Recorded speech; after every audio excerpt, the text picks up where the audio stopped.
জানলো। যখন আমি আপার হিমালয়ে কাজ করছিলাম আর এখানে যন্ত্রপাতি রিপেয়ারিং এর কাজ করছিলাম, তখন দেখলাম যে এখানে ইলেকট্রিসিটি নেই। আর যখন আমি এখানে এলাম তখন দেখতে পেলাম একটা বাচ্চা একটা কাঠের বক্সের মধ্যে রয়েছে, আর পাশে একটা লাইট বাল্ব রাখা রয়েছে যেটা ওকে হিট দিয়ে যাচ্ছে। আর তারপরেই হঠাৎ করে আমার মাথায় একটা আইডিয়া এলো যে এরকম ইকুইপমেন্ট তো আমরাও বানাতে পারি। তারপরেই আমি নেপালে একটা টিম তৈরি করি, আর তারপরেই আমরা বানাই একটা বেবি ওয়ার্মার, যেটাকে আমরা নেপালি ভাষায় ন্যানো রানি বলে রাখি, যার মানে হচ্ছে ওয়ার্ম চাইল্ড। ন্যানো রানি এতটা সাকসেস পায় যে তারা ইউএসএ তে পিপল চয়েস অ্যাওয়ার্ডও পায়। আমার কাছে এটা একটা স্বপ্ন পূরণ, কারণ আমার লক্ষ্যই ছিল এই ধরনের একটা ওয়ার্মার তৈরি করা এবং মানুষকে এই ব্যাপারে আরো সচেতন করা, বিশেষ করে এরকম প্রত্যন্ত গ্রামে যেখানে কোনো রকম আধুনিক ফেসিলিটি নেই। জীবন বাঁচানোর ক্ষেত্রে সাধারণ চিকিৎসা সরঞ্জামের গুরুত্ব বুঝতে পেরে ড্যারেন সিদ্ধান্ত নেয় সঞ্জয়কে আরো 10টা বেবি ওয়ার্মার কিনে চমকে দেবে, যাতে সে অন্য সম্প্রদায়কে এর সুবিধাগুলো দিতে পারে। সঞ্জয়, আমি আপনার কাছ থেকে আরো 10টি বেবি ওয়ার্মার কিনতে চাই, আর আপনাকে হাসপাতাল বা সম্প্রদায়ের যা কিছু প্রয়োজন তা দিয়ে দিতে চাই। Thank you very much Darren, এটা আমার আর আমার টিমের জন্য অনেক বড় পাওনা। আমি সত্যিই বিশ্বাস করতে পারছি না।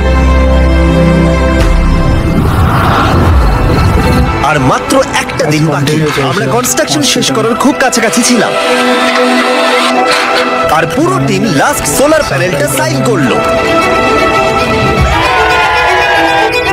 হ্যাঁ হ্যাঁ, ঠিক আছে।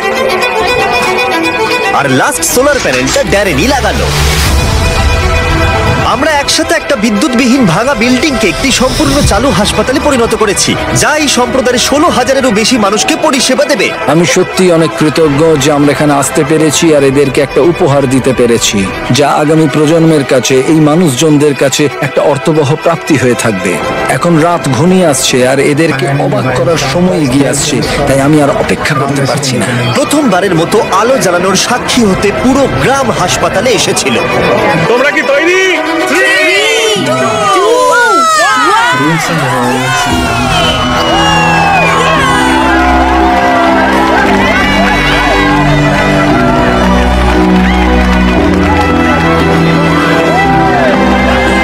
একটি সম্প্রদায় জীবনে প্রথমবার বিদ্যুৎ দেখলো, এটি দেখা যে কি সৌভাগ্যের ব্যাপার তা আমি আজকে অনুভব করলাম। পরের দিন সকালে নীরাকে হাসপাতালে সঞ্জয় আমন্ত্রণ জানালো, যাতে সে তাকে বেবি ওয়ার্মার সহ সমস্ত ইকুইপমেন্ট গুলো দেখাতে পারে। এখন ও খুবই আশাবাদী যে ওর সাথে যা ঘটেছে তার কারোর সাথেই ঘটবে না, আর এখানে বার্থিং ফেসিলিটির জন্য খুবই খুশি এবং কৃতজ্ঞ। নমস্কার। যখন আমরা সঞ্জয়ের সাথে কথা বলছিলাম তখন আমরা জানতে পারলাম ও নেপালি হয়েও কখনো এভারেস্ট দেখেনি, আর ওর এটা স্বপ্ন ছিল একবার অন্তত এভারেস্ট দেখার। তাই শেষ দিন সকালে আমরা সিদ্ধান্ত নিলাম ওকে সেটা দেখিয়ে আমরা সারপ্রাইজ দেব। আমরা এভারেস্টের এত কাছাকাছি আছি আর সেটা দেখতে না যাওয়াটা দুর্ভাগ্য। আমরা সঞ্জয়কে হেলিকপ্টার যতদূর যেতে পারবে এভারেস্টের সেই উচ্চতায় নিয়ে গেলাম। সেখানে অক্সিজেন খুবই কম থাকায় ড্যারেন, ড্যান আর সঞ্জয় মাত্র 2 মিনিট থাকার অনুমতি পেল, না হলে তাদের অক্সিজেনের অভাবে হাইপক্সিয়া হয়ে যেত। ড্যারেন আর আমি এখন পৃথিবীর সর্বোচ্চ পয়েন্টে একসঙ্গে রয়েছি। আমি এটা বিশ্বাসই করতে পারছি না। এভারেস্ট দেখে সঞ্জয় আবেগে হাঁটু গেড়ে বসে পড়েছিল। এটা অসাধারণ। আমার স্বপ্ন ছিল এখানে আসার আর এভারেস্টকে দেখার।